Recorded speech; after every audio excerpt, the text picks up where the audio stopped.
এই মুহূর্তের বড় আপডেট, ট্যাবলেট বা স্মার্টফোন কেনার জন্য শিক্ষার্থীদের ১০,০০০ টাকা দেওয়ার সিদ্ধান্ত বাতিল করল সরকার। এই সাম্প্রতিক বাতিলকরণের সকলের মধ্যেই বিভ্রান্তি এবং বিতর্কের সৃষ্টি করেছে। স্কুল শিক্ষা বিভাগ জানিয়েছে যে প্রশাসনিক কারণে টাকা ফেরত নেওয়া হয়েছে। এই মুহূর্তের কোনো টাকা এখনই দেওয়া হবে না। তবে এর পেছনে কি কোনো কারণ বা ব্যাখ্যা করা হয়নি। একটি বিজ্ঞপ্তিতে বলা হয়েছে, পশ্চিমবঙ্গ সরকার একাদশ এবং দ্বাদশ শ্রেণীর ছাত্রছাত্রীদের ট্যাব কেনার জন্য ১০,০০০ টাকা দেওয়ার সিদ্ধান্ত বাতিল করেছে।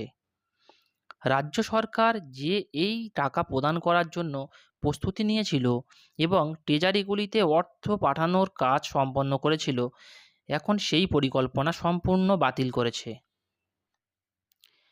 এটি ঠিক ছিল যে আগামী বৃহস্পতিবার শিক্ষক দিবসে পড়ুয়াদের ব্যাংক অ্যাকাউন্টে টাকা পাঠানো শুরু হবে।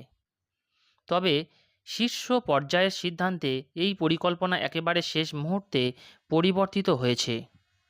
সরকারি বিজ্ঞপ্তিতে প্রশাসনিক কারণে এই সিদ্ধান্তের কথা উল্লেখ হলেও কেন এই সিদ্ধান্ত বদল হয়েছে তা স্পষ্টভাবে জানানো হয়নি।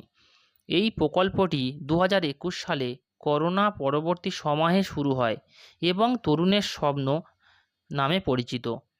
প্রতি বছর দ্বাদশ শ্রেণীর ছাত্রছাত্রীদের এককালীন ১০,০০০ টাকা দেওয়ার ঘোষণা করা হয়েছিল এবং চলতি বছর থেকে একাদশ শ্রেণীর ছাত্রছাত্রীদের জন্য এই টাকা দেওয়ার পরিকল্পনা ছিল।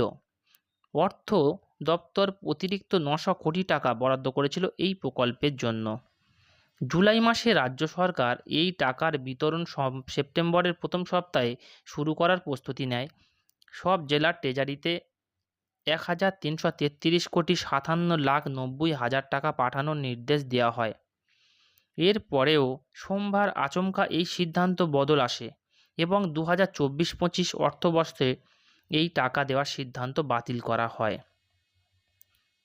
রাজ্য বিজেপির সাধারণ সম্পাদক জগন্নাথ চট্টোপাধ্যায় এই সিদ্ধান্তকে ছাত্রছাত্রীদের ঘুষ হিসাবে অভিহিত করেছেন এবং অভিযোগ করেছেন সরকারের সিদ্ধান্ত বদলের কারণে ছাত্রছাত্রীদের আন্দোলন থামানো সম্ভব হবে না।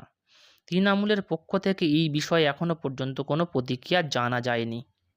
আজ এই পর্যন্ত। ভিডিওটি যদি ভালো লাগে চ্যানেলটিকে একটু সাবস্ক্রাইব করে রাখবেন, পাশে থাকবেন। ধন্যবাদ।